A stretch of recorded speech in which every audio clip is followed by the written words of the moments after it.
For nearly 2 decades, a small British company called Lesney Products owned the pockets of every child on Earth. They dominated the die-cast car market because they invented it. Their miniature vehicles sold in replica matchboxes were precise, realistic, and completely unrivaled. Then, in 1968, an American furniture maker named Elliot Handler decided to challenge them. The resulting war reshaped the toy industry and destroyed the British monopoly entirely. Mattel spent 40 years and nearly $1 billion to crush and then buy its only rival.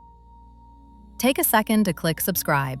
It supports the channel and guarantees you won't miss our next look into business history. The story begins in a bombed-out North London pub in 1947, where two Navy veterans, Leslie Smith and Rodney Smith, founded Lesney Products. The real genius arrived later with Jack Odell, an engineer who solved a very specific problem for his daughter. Her school only allowed toys that could fit inside a matchbox. Odell crafted a tiny, detailed steamroller out of brass and painted it red. It fit perfectly.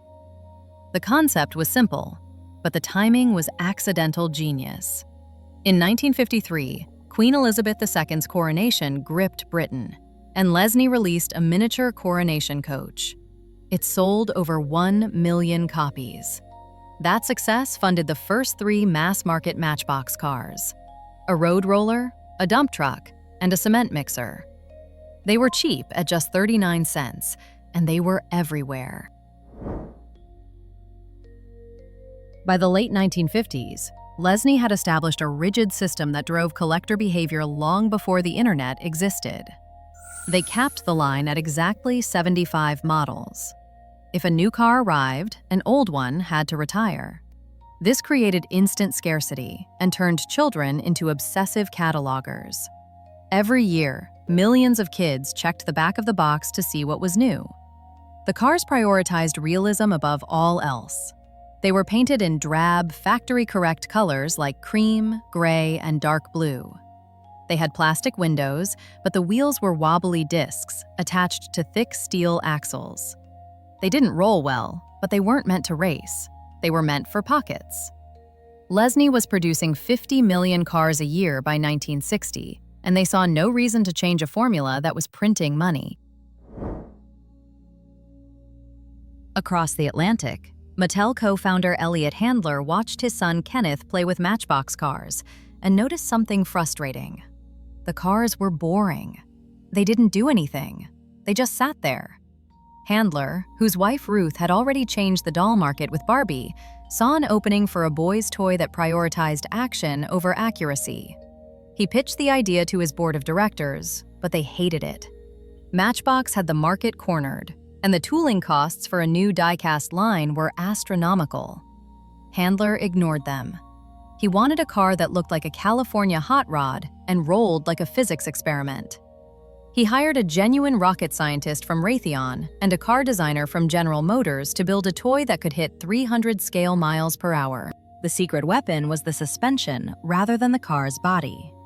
Mattel's engineers developed a torsion bar suspension using thin piano wire that gave the cars a functional bounce.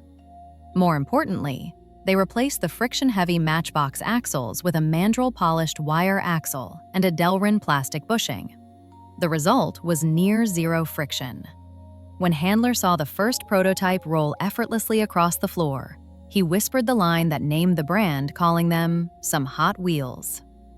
To showcase this speed, Mattel sold orange plastic track alongside the cars. This was the ecosystem strategy. You bought the car for $1, but you needed the track, the supercharger, and the loops to see what it could actually do. It turned a passive collectible into an active sport. Hot Wheels launched in 1968 with 16 models, now known as the Sweet 16. Unlike the drab British sedans Matchbox produced, these were American muscle.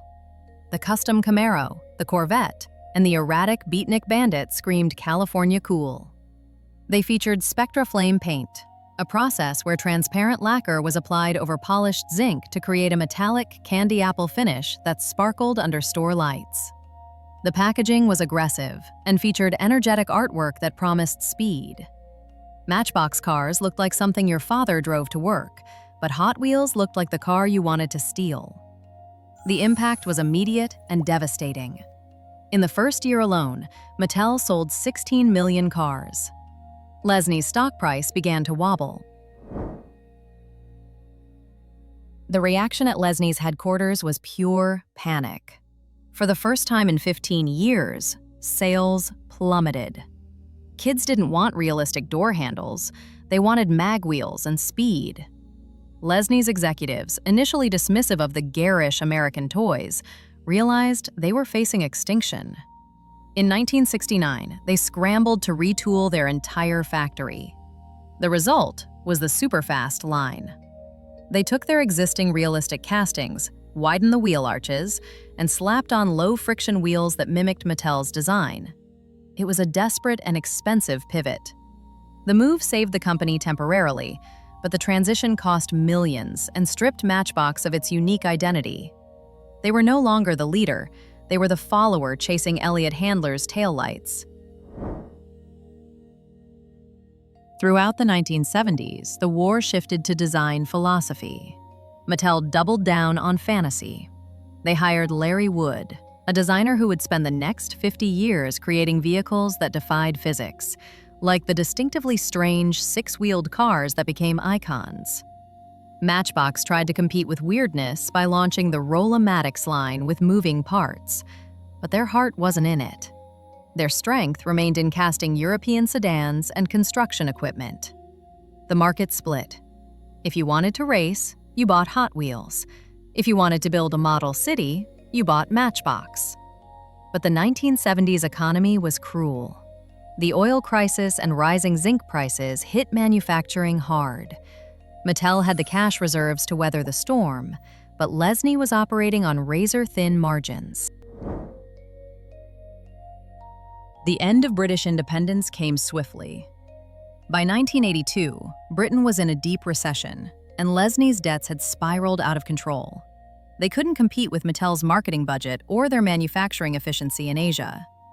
On July 11, 1982, Lesney Products was declared insolvent. Receivers were called in, and the company that had manufactured over 3 billion cars was sold for scrap value. The brand was purchased by Universal Matchbox Group based in Hong Kong, ending 30 years of British manufacturing. It was a humiliation for the founders, yet it was just the first step in the brand's long journey through the corporate wilderness. Matchbox wasn't dead, but it was homeless. For the next decade, Matchbox bounced between owners who didn't quite understand what they had. Universal moved production to Macau to cut costs, but quality suffered. Then in 1992, the brand was sold again to Tyco Toys for $106 million. Tyco, known for their remote control cars and Sesame Street toys, tried to revitalize the brand with gimmicks like Matchbox Challenge cars and bright neon colors that looked suspiciously like Hot Wheels ripoffs. It was an identity crisis. Matchbox was trying to be everything to everyone, whereas Mattel stayed focused on speed and performance. By the mid-90s, Mattel was looking to monopolize the toy aisle, and Tyco was looking for a buyer. The rivalry officially ended on November 18, 1996. Mattel announced it was acquiring Tyco Toys in a stock deal valued at $755 million. When the deal closed in 1997, the two sworn enemies were suddenly living under the same roof. Antitrust regulators barely blinked because the toy market had diversified enough with video games that a die-cast monopoly didn't seem dangerous. Mattel now owned the blue brand and the orange brand. The question was not whether they would kill Matchbox, but how they would keep it alive without cannibalizing their own sales. For the first time, Hot Wheels designers and Matchbox designers were eating in the same cafeteria, and the culture clash was immediate. Mattel's solution to the sibling rivalry was strict segmentation. They drew a line in the sand, where Hot Wheels would be about fantasy, speed, and custom car culture. Matchbox would return to its roots of realism, adventure, and service vehicles. If a car had flames on the side, it was a Hot Wheel. If it had a National Park logo and realistic mud tires, it was a Matchbox. This strategy saved the acquired brand. Mattel allowed Matchbox to occupy the real-world niche, producing licensed replicas of everyday cars like the Honda Civic or the Ford F-150 in factory colors. It wasn't the flashiest role, yet it was profitable. The brands stopped fighting for the same kid and started targeting different moods of play. Mattel managed the mass market, but a secondary market was exploding. Adult collectors who grew up in the 60s began hunting for the cars of their childhood. The most valuable of all is a Hot Wheels prototype called the 1969 Pink Rear-Loading Beach Bomb. Only 2 exist. The design failed because it was too narrow for the track and tipped over, so it was never mass-produced. That failure created value.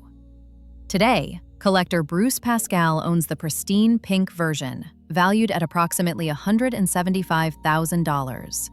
It is the Holy Grail of die-cast. This collector fervor drove Mattel to launch the Red Line Club and the Treasure Hunt series, artificially creating the chase that keeps adults raiding Walmart pallets at 6 a.m. By 2025, Hot Wheels had grown beyond toys to become a lifestyle brand. They launched the Hot Wheels Legends Tour, a traveling car show where real mechanics build life-size custom cars for a chance to have them shrunk into 1/64 scale die-cast. It connected car culture and toy culture perfectly. They also aggressively pursued digital integration, with games like Hot Wheels Unleashed and NFT garages, though the physical die-cast remained the core revenue driver. Matchbox, quietly consistent, leaned into sustainability by launching a line of die-cast EVs and using recycled zinc.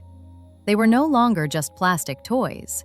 They were automotive licensing juggernauts that automakers begged to be part of. The brand's cultural dominance hit a new peak in July 2025, when Mattel confirmed that Wicked director John M. Chu would helm the live-action Hot Wheels movie produced by J.J. Abrams' Bad Robot. This movie announcement signaled that Hot Wheels was aiming for the Barbie level of cinematic universe. They also secured a massive partnership with Formula One and released a dedicated line of F1 die-cast racers that sold out instantly. These moves pushed the vehicle's category revenue to nearly $1.8 billion in 2024. 50 years after Elliot Handler's board told him the idea was stupid, his little metal cars were earning more money than most real car companies. The scale of Mattel's operation today is difficult to comprehend. The company produces more than 500 million cars annually. That is 10 million cars every week, or 16 cars every second.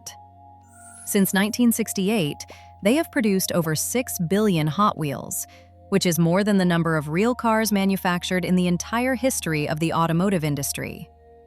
Matchbox is smaller, but still moves millions of units to maintain its grip on the realism niche.